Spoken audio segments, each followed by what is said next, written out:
Weeb review. Weeb review. Oh boy.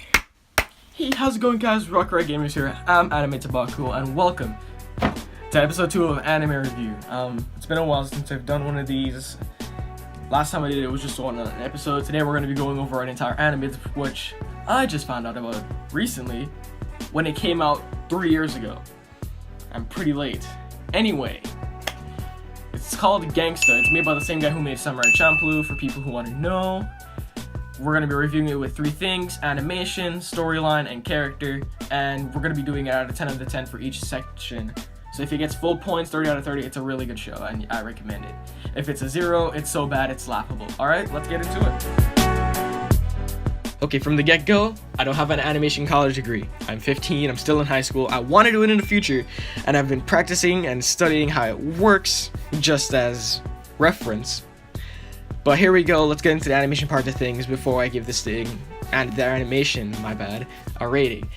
It's fluid, very fluid with the fight scenes. I mean, you can look up the fight scene between Nicholas versus Doug. As a matter of fact, let me put up the clip right now and show you what I mean.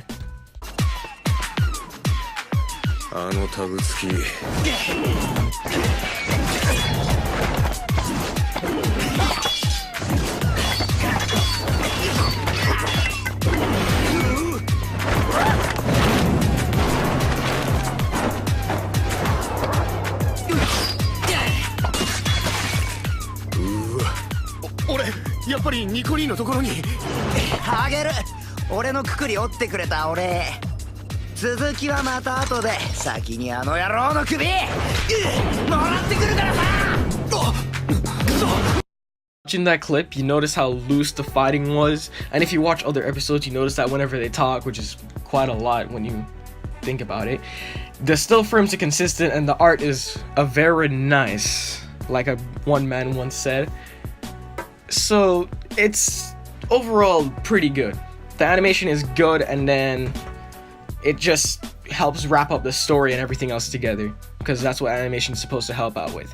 So I'll give this show an 8 out of 10 because even though the frames are consistent and the animation is fluid and wicked, and I love the fact that Doug kind of fights like Mugen and Nicholas fights like Jin, the art style is like, it's an okay, it's an eh. That's just my opinion. Moving on. Okay, let's cover the storyline. I'm gonna try not to ruin anything of the show. Just gonna go through the basic idea of what's happening. Alright, so you got Nicholas, the deaf swordsman, and Warwick, who is his partner in crime and happens to be a man of few talents. You'll find out later in the show. Anyway, they're known as these people called handymen, where they do jobs ranging from assassination, taking out mafia, to delivering goods, whether it be medicine for a sick patient to full-on drugs. Alright, yeah, this show doesn't really have a filter with that kind of stuff. Alright, so basically this storyline, as you watch, you notice how like their life is pretty, there's nothing that for us when watching, there's always something exciting that's happening. There's always that one dude who wants to pick a fight with Nicholas or Warwick, or you'll learn something new about them like every episode. So it's like there's always something new to learn. So honestly, I like it. It's not driven. It's not like a driven story like Samurai Champloo, where they're trying to find the samurai who smells like sunflowers.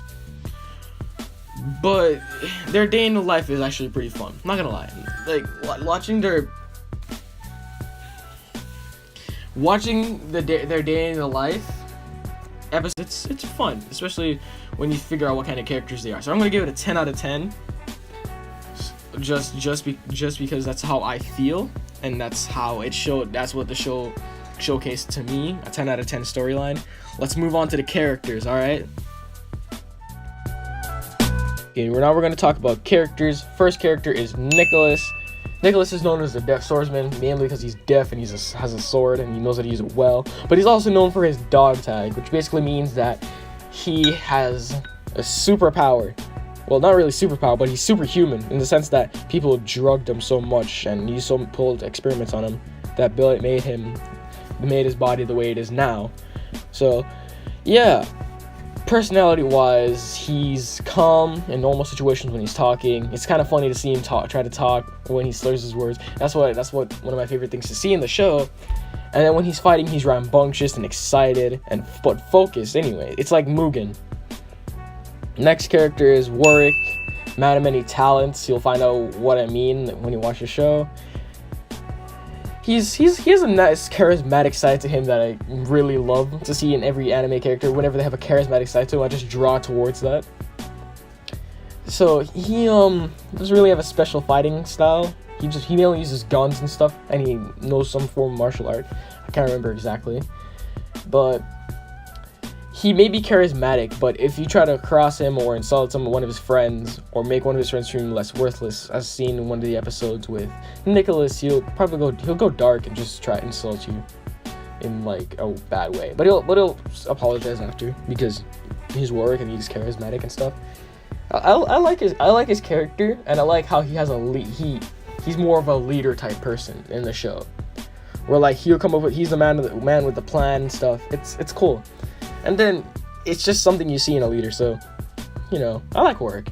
Next we have Alex, their secretary, who once was a prostitute for the mafia. She was forced to, because she was poor and she didn't have money, until Warwick and Nicholas saved her, and she became the secretary to help out and help run errands. So I like Alex a lot. As a matter of fact, she's probably one of my favorite characters in the show. My favorite character in the show is Warwick, to be honest. What I like about Alex a lot is the fact that she's human.